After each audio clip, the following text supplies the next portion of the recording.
Olá a todos!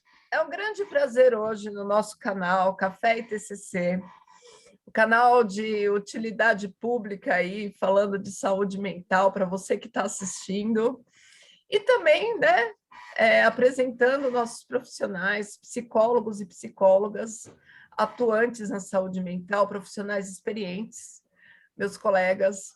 Então, quero apresentar para vocês Karina e Daniel. E o tema de hoje é dependência química, né, e o tratamento na terapia cognitivo-comportamental. Então, a ideia hoje é a gente falar sobre questões diversas, né, do nosso cotidiano, onde nós somos atravessados pela dependência química e como o TCC pode nos ajudar com esse assunto, além de trabalhar aí com as crenças, né? As crenças do dia a dia, né? Então, não é... Hoje nós não vamos ter uma fala técnica, não, gente. Uma fala técnica mais como a TCC, mais voltada para o cotidiano, para quem está assistindo e não é psicólogo, não é psicóloga, também entender o nosso assunto. Daniel, vamos começar. Primeiro, apresente-se para nós. Quem é você, Daniel? Bom dia, Lourdes. Bom dia, Karina. Bom dia a todos. Eu sou psicólogo clínico. Me especializei em dependência química pela USP e também fiz a formação em terapia cognitiva comportamental. Também tenho um outro curso de entrevista motivacional. Trabalho há mais ou menos uns 10 anos como psicólogo clínico e também conciliando com outros serviços, como trabalhei 1 ano em uma comunidade terapêutica que atendia dependentes químicos e 2 anos num centro de acolhida para adultos, com a população em situação de rua. Então, essa somatória vem agregando muito no meu trabalho no dia a dia, hoje, no atendimento online, no consultório online. Perfeito. E aí eu estou com outra psicóloga que não deixa, né? Não deixa a desejar, numa experiência incrível, que é a Karina. Diga para nós quem é você, psicóloga Karina. Bom dia a todos. Bom, sou psicóloga, sou especialista, né, em terapia cognitivo-comportamental, tenho uma experiência aí na saúde pública, né, tenho experiência com público de dependência química, tive uma experiência com residência multiprofissional, né, passei 1 ano aí estudando, atuando, e nesse momento estou realizando atendimento particular online. Ok. Bom, gente, só fera, né? Só temos 2 feras aqui. O contato deles também vai estar na descrição do canal, assim como outras experiências que eles não falaram aqui, né? E aí vocês podem dar uma conferida.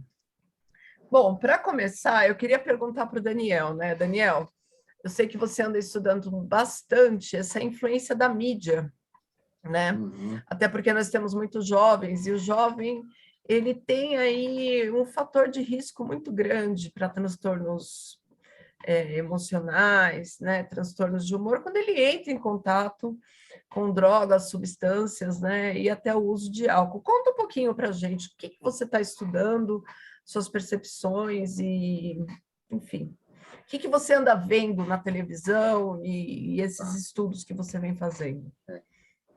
Vou trazer, vou procurar falar, né, explanar 2 temas que têm me chamado muita atenção. Um dia desses eu estava vendo um experimento onde 2 irmãos gêmeos se submeteram a um experimento monitorado por uma equipe médica, onde os mesmos teriam que participar durante 30 dias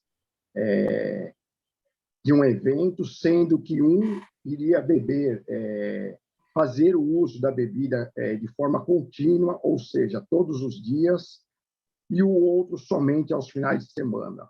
O experimento científico, correto? Isso. E nesses Ótimo. finais de semana, ele iria beber de forma abusiva. Tá. Então, a ideia do experimento era ver os prejuízos. Qual causa mais prejuízo? Qual a maneira de beber que causa mais prejuízo? Beber todos os dias, uma quantidade X, ou beber de forma abusiva aos finais de semana.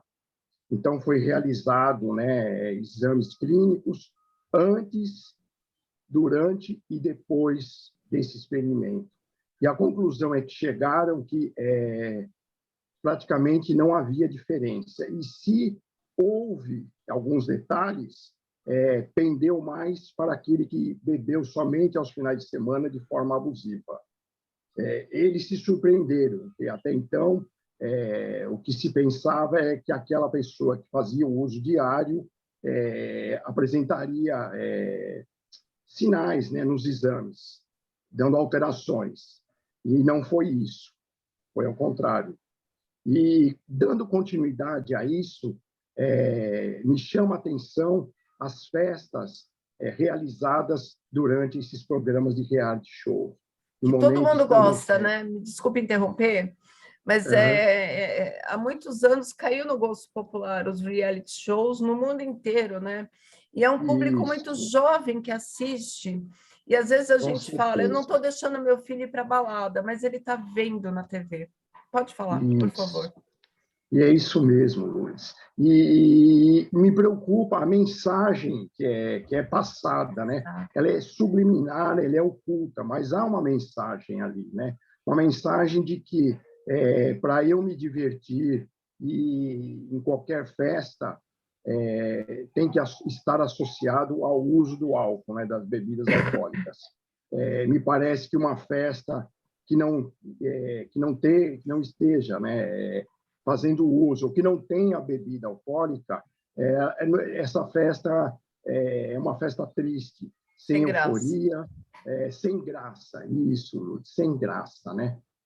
Então, preocupa isso, associar, né, a alegria, as festas ao uso da bebida, né?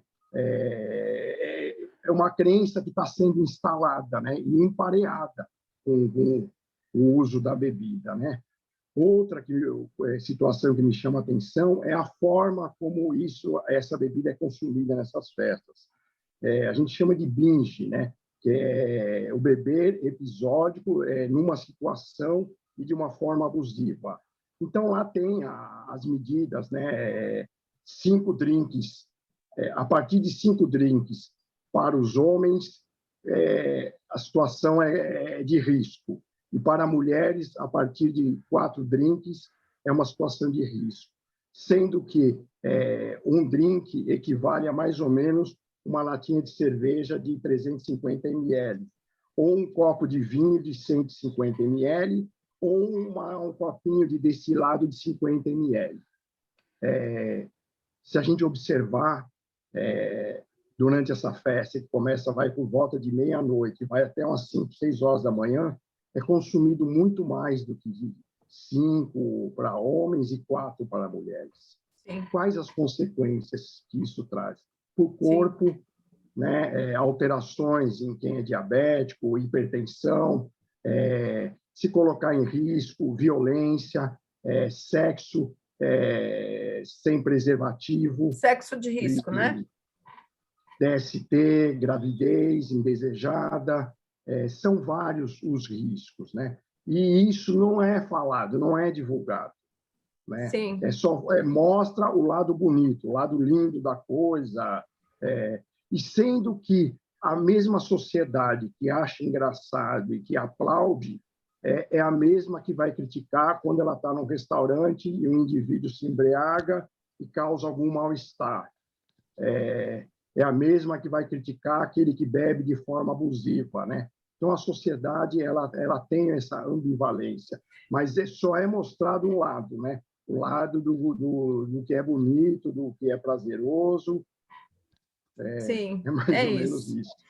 Eu acho que cabe ressaltar, né, dos fatores de risco para transtornos emocionais, mentais em crianças e adolescentes, que um adolescente que, por volta de 14 até 16, 18 anos, isso é um estudo que foi feito na Holanda, não vou saber precisar os dados, né? Mas se ele entra em contato com a maconha, alguns deles vão ter inclusive fatores genéticos que podem levá-lo ao desenvolvimento de uma esquizofrenia, tá? Assim como o álcool. Então, nós temos estudos epidemiológicos sobre isso, tá? Além do risco, né, nós temos meninas muito jovens que fazem o binge de álcool, porém elas são anoréxicas. Então, elas fazem uma estratégia, né, de usar o álcool e não comer, né? Fora o aquece que eles fazem antes das festas. E aí vem a mídia, claro, coloca como algo descolado, né, a festa no reality show, com muito álcool, né? E é claro que ele vai fazer o esquenta antes da festa, ele vai ingerir muito álcool na festa. E tem o pai e a mãe também que molha a chupetinha, principalmente dos meninos do sexo, crianças do sexo masculino, molha a chupetinha na cerveja, no vinho e dá para a criança experimentar. Isso é fator de risco, tá? Também, com certeza. E isso é uma coisa antiga, né? Mas se faz ainda né? hoje. Me parece até uma questão meio cultural. Eu presenciei algumas vezes isso em alguns locais, né? E às vezes a intenção não era nem experimentar, era para acalmar a criança. Então a criança chorando muito. Mas tem E aí gente que faz isso até hoje, para o neném copo de ficar. cerveja, ou vinho, e dava para a criança. E a criança, né, ao sentir aquilo, o corpo pequeno, né, já sentia um pouco do efeito e às vezes dava diminuía o choro ou cessava o choro, né? Depois esse indivíduo vai ser rechaçado pela sociedade e não é dada uma oferta adequada de tratamento. Por falar em uma oferta adequada de tratamento, eu estou aqui com uma expert também no assunto, e é a Karina, ela vai falar um pouquinho. Karina, como é que a TCC vai tratar esse indivíduo, né? Eu e o Daniel, a gente acabou de falar como é que o indivíduo vai encontrando fatores de risco da infância, adolescência, fase adulta.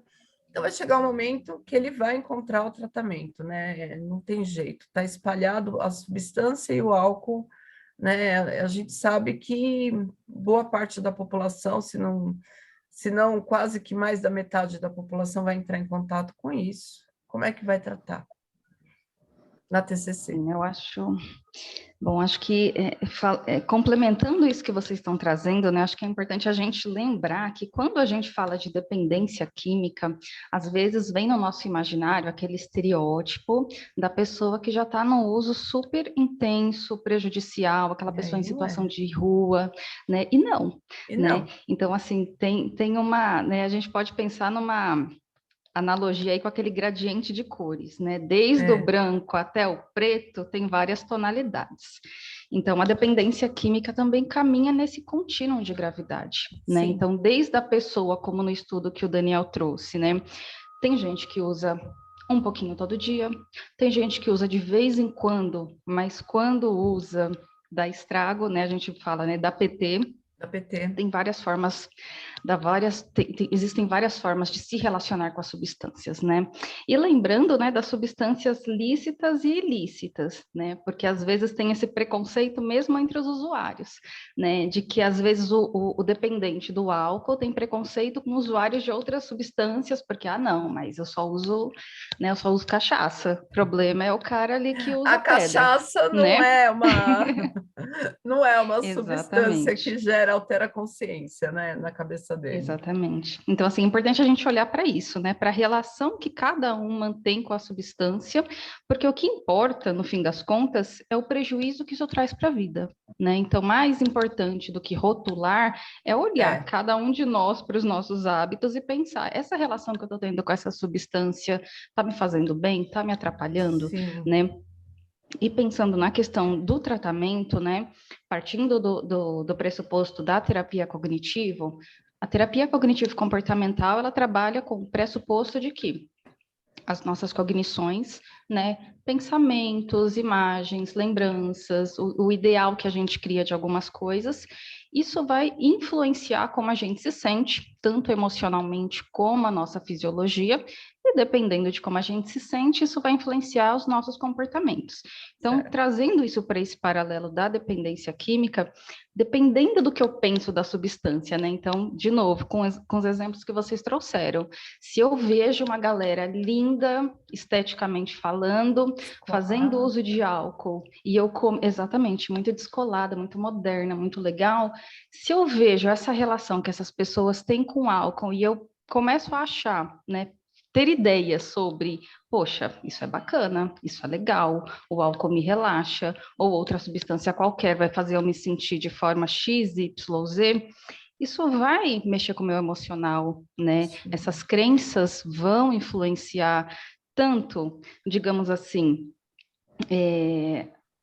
emocionalmente ou fisiologicamente. Então, pensa, a pessoa que já tem uma dependência, vamos pensar, períodos de pandemia, todo mundo muito mais ligado na televisão, na internet. Vamos pensar, a pessoa que de repente alcançou aí uma sobriedade, tá sóbrio, liga a televisão para se distrair, vê uma galera fazendo uso de álcool, né? Será que ele assistir isso também não vai ser um gatilho para ele, de repente, acionar a própria fisiologia? Né? E de repente isso ser um estímulo para ele voltar a buscar um Sim, álcool ou alguma outra substância. sim. Então, o tratamento conversa muito com isso, né? De que os pensamentos influenciam as emoções, a fisiologia, e isso vai influenciar também o comportamento, né? Então, no tratamento da dependência química, trabalhando com a TCC, a gente trabalha diretamente com isso. O que essa Tá. pessoa pensa sobre a substância, né? Então, assim, se eu penso que a substância é prazerosa, que é gostosa, que vai me fazer me sentir mais segura, mais divertida, mais descolada, é mais provável que eu use ou que eu não use a substância. É mais provável que eu use, né? Então, assim, a partir do momento que eu mudo a minha percepção, a minha interpretação sobre a substância, de que, olha, pode ter um prazer momentâneo, mas quando eu faço a minha balança decisória, que é uma das atividades que a gente trabalha, em colocar se tem mais prazer ou mais dor envolvida e a balança da dor, de repente, está um pouquinho mais pesada, de repente é um momento que está mais fértil para a pessoa se engajar no tratamento e buscar uma mudança, Eu tenho né? uma Então, assim, pergunta. Posso te interromper com diga. uma pergunta? Claro. Por exemplo, no TEPT, eu trabalho muito com transtorno de estresse pós-traumático, né? Então, tanto o Uhum. jovem quanto o adulto, ele tem uma crença, né, de que a droga, a substância, ela pode anestesiar uma dor. Então, ele só vê benefício. Acontece muito isso? Nossa, muito, né? Muito. Porque normalmente as pessoas, tanto para substâncias lícitas e ilícitas, quanto outras coisas, que mexem com, como eu posso dizer, com a dopamina, né? Que mexem com o nosso sistema de recompensa, que é a área do cérebro que Sim. trabalha em relação a essas gratificações.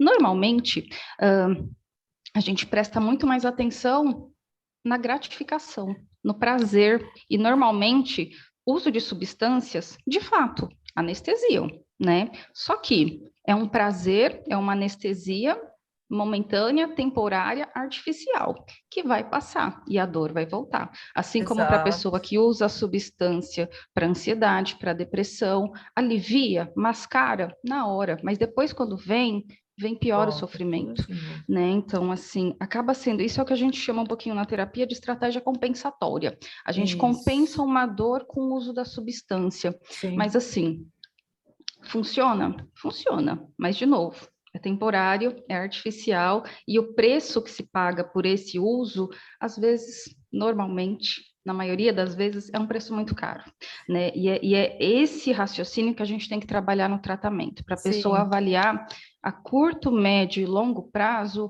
os custos desse uso, dessa relação com a substância, porque é aquilo, e isso, né, eu falo com um pouco da experiência que eu tive, né? Que Todos é que muita, não é pouca a experiência que você tem, né? atendi muita gente, que as falas são muito parecidas nesse sentido, de que assim, E chega um momento até que nem é mais pelo prazer que a pessoa busca a substância, é mais pela necessidade, pela dependência que o organismo desenvolve, mas também é para aliviar um pouquinho desse sofrimento da questão fisiológica, exatamente. Então, assim, chega um momento que nem tem mais prazer envolvido. Então, assim, acaba sendo um custo muito alto a se pagar, né? Então, assim, nosso trabalho enquanto profissionais da saúde é ajudar essa pessoa a encontrar outras formas de lidar com a vida, sem ser, né, como a gente diz, né, no ditado popular, às vezes você tampa um buraco e descobre outro, né? Então, assim, a substância ocupa muito esse lugar na vida das pessoas. Então, o tratamento envolve muito isso, né? Envolve a pessoa identificar o que ela pensa sobre, para aos pouquinhos a gente fazer esse trabalho cognitivo também, e é o cognitivo e o comportamental que andam juntinhos lado a lado, né? Então, assim, da mesma forma... Exatamente. Então, da mesma forma que a gente trabalha o mental, a cognição, também tem a questão comportamental. Não adianta a gente trabalhar o psicológico e a pessoa ir em rave, assim, por exemplo, nesse momento que ela está buscando parar, né? Então, assim, eu via muito isso com os pacientes. Ah, eu quero parar de beber, né? Ah, mas me deu vontade de tomar um suco, eu fui na adega. Aí eu falo, ok, não tinha outras opções de local para você comprar seu suco, né? Então, assim, a gente trabalha muito com isso, identificar a situação de risco, que são situações, terrenos férteis para o uso, para recaída, estratégia de enfrentamento, que é justamente você se preparar, se blindar mental e comportamentalmente para evitar. Se você quer parar de usar, beleza, o que a gente pode fazer juntos para que você diminua os riscos desse uso? Né? Então, é um pouco disso que se trata o tratamento. Com certeza. Parabéns, Karina. Você tem uma experiência incrível, né? E eu tenho certeza que a TCC ajuda e ajuda de uma forma muito eficaz. Basta o indivíduo querer, né? Se ele não quiser, também não se faz milagre.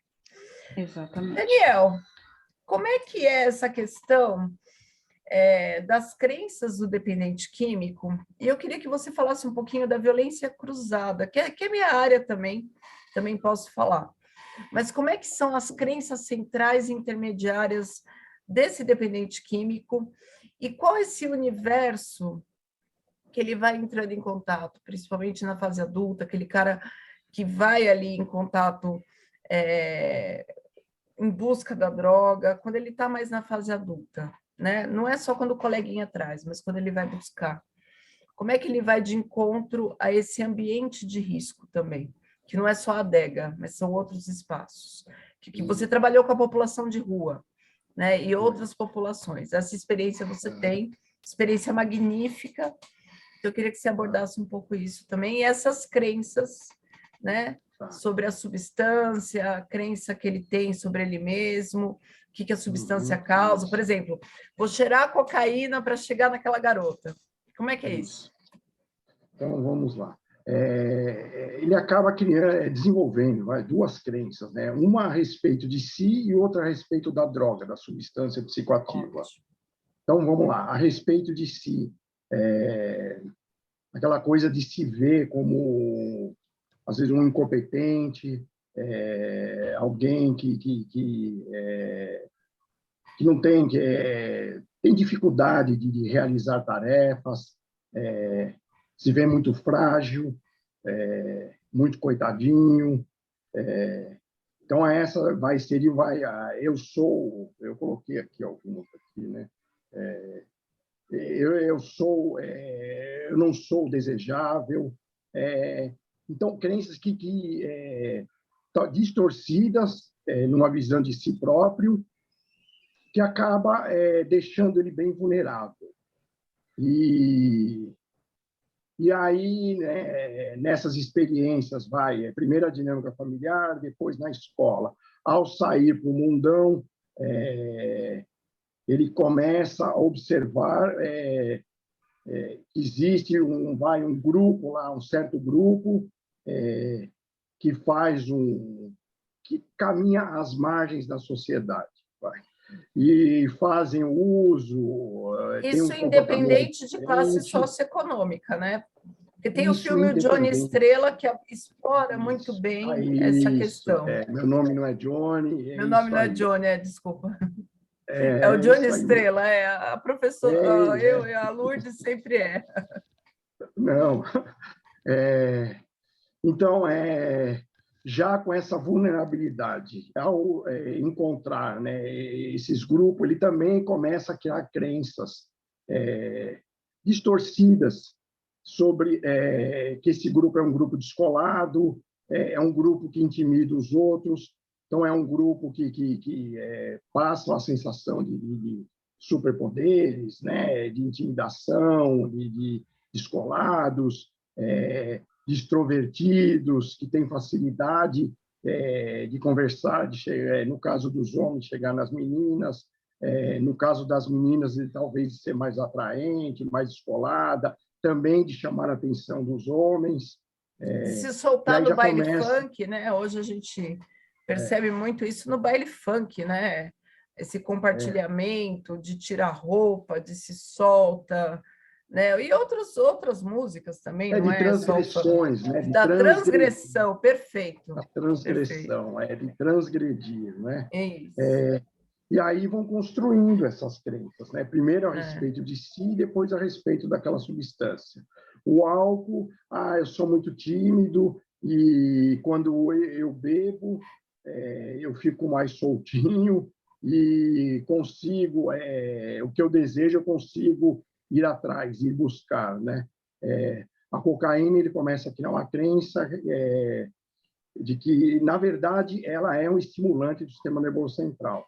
Então, no cérebro, ela vai agir mesmo de uma forma que vai me deixar com mais energia, né? Só que aí ele constrói uma crença em cima desse efeito dessa substância, de que, ao usá-la, as dificuldades dele serão sanadas, né? A timidez vai sumir, ele vai chegar nas meninas, como você usou o exemplo, o vocabulário vai aumentar, ele vai falar mais, ele vai conversar a noite toda, vai ter diversos assuntos, vai abordar diversos temas. E aí é o início, né, de um ciclo perigoso. Sim. Onde, no decorrer, ele vai ter vários prejuízos, né, físicos, mentais, sociais, com a justiça, vai interferir em todas as áreas da vida deles. Então, no tratamento, é interessante o que a Karina abordou, né, na terapia cognitiva comportamental, levantar essas crenças, né? Tentar descobrir com ele quais as crenças que ele, ao longo dessa trajetória, ao longo desse ciclo, ele foi construindo. Porque, senão, elas vão aparecer num momento de vulnerabilidade e isso pode levá-lo a um lapso ou uma recaída, que é mais grave do que o lapso, né? Então, eu queria fazer um adendo, né? Pode falar. Baseando na fala do Daniel, a gente só tem, né, aqui... tem a questão da violência cruzada, né, gente? A gente tem um pouquinho tempo, né? Mas tem a violência cruzada, né? E essa é a minha área de atuação. E aí não dá para negar que a galera do uso de substância é uma galera solidária, mas solidária no uso da substância, tá? Então, a TCC também atende a família do dependente, né? Intervém aí. E, assim, a gente conhece muitas perdas, né? Então, nós já perdemos muitas pessoas por conta desse envolvimento com narcotráfico. Às vezes, ele não tem a intenção, né, de vender a substância, de se envolver com o traficante, mas pelo consumo, esse jovem, esse adulto, ele acaba sendo captado pelo narcotráfico, e aí nós vamos ter o próprio jovem sofrendo, a família sofrendo, e não é que isso acontece por sacanagem, mas é que a própria dependência fisiológica, como a Karina falou, de pensamento, do corpo comportamental, acaba sendo, né, captada aí, porque, enfim, a droga, ela, né, ela gera custos, ela, né, ela é paga para usar.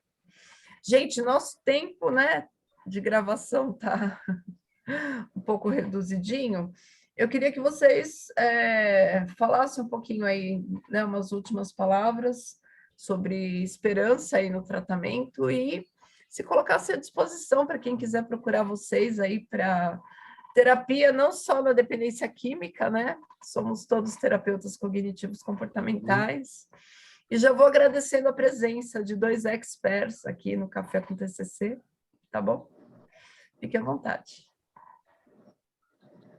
Bom, obrigada pelo convite, primeiramente, né? Bom, falando de últimas palavras, eu acho que é um convite para reflexão, né? De todos nós, que relações nós mantemos com as substâncias, lícitas ou ilícitas, e assim, fazendo esse balanço, essa reflexão, sentindo que, está trazendo mais prejuízo, mais dor do que ganho a curto, médio e longo prazo, busca ajuda, né? Tem serviços públicos gratuitos que oferecem tratamento para o usuário, para a família, e caso alguém se interesse em fazer contato, meus contatos estão aí na descrição do vídeo, né? Eu faço atendimento online, então quem tiver interesse na área de dependência ou outras questões psicológicas, eu fico à disposição para dúvidas também. Daniel, e o seu recadinho aí para o pessoal?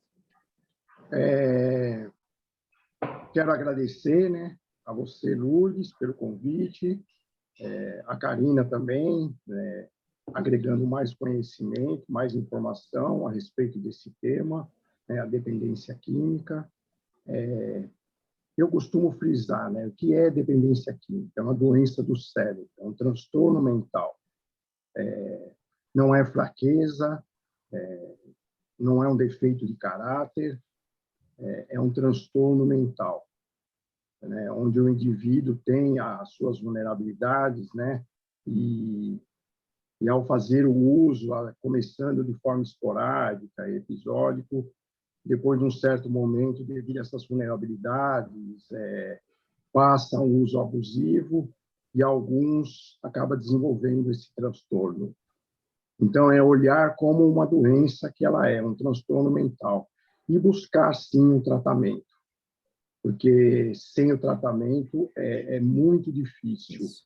A pessoa querer ela mesma se tratar sozinha, sem buscar uma ajuda profissional, as chances dela são muito pequenas, dela conseguir um sucesso.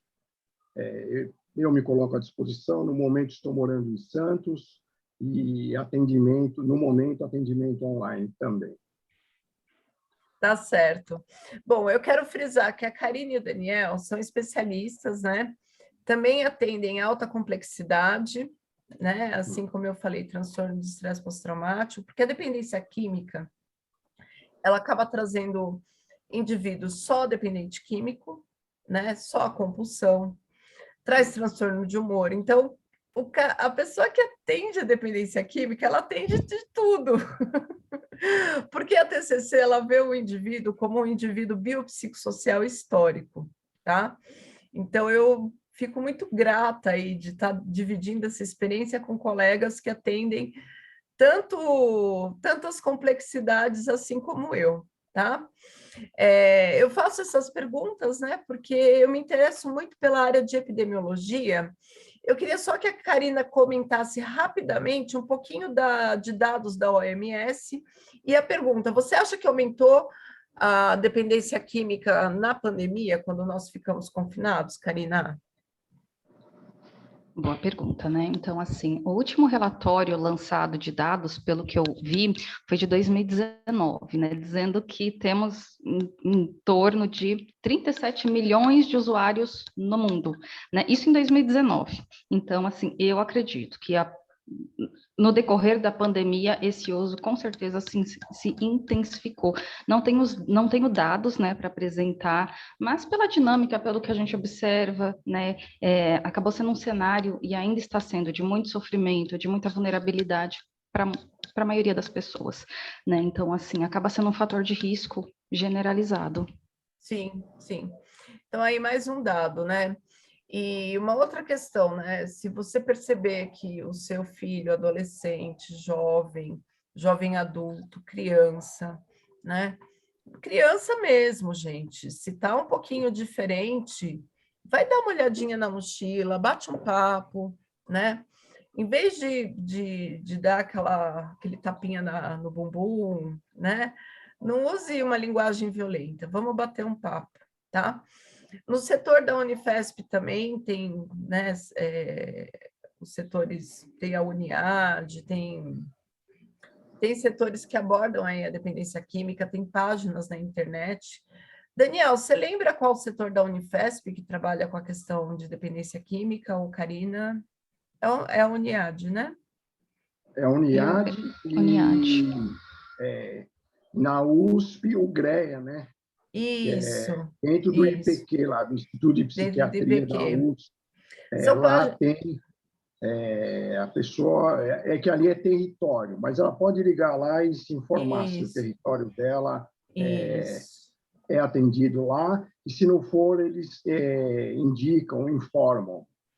Dei uma olhadinha, dei uma olhadinha na porta da escola, se não tem nenhuma pessoa estranha, agora que as aulas voltaram ao normal.